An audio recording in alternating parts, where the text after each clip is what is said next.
Luther King says he does not intend to cancel plans for an open housing March Sunday into the Chicago suburb of Cicero. Cook County Sheriff Richard Ogilvie asked King to call off the march, and the police in Cicero said they would ask the National Guard be called out if it is held. King, now in Atlanta, Georgia, plans to return to Chicago Tuesday. In Chicago, Richard Speck, accused murderer of 9 student nurses, was brought before a grand jury today for indictment. The nurses were found stabbed and strangled in their Chicago apartment.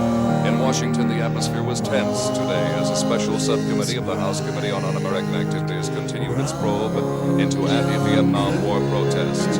Demonstrators were forcibly evicted from the hearings when they began chanting anti-war slogans. Former Vice President Richard Nixon says that unless there is a substantial increase in the present war effort in Vietnam, the U.S. should look forward to 5 more years of war.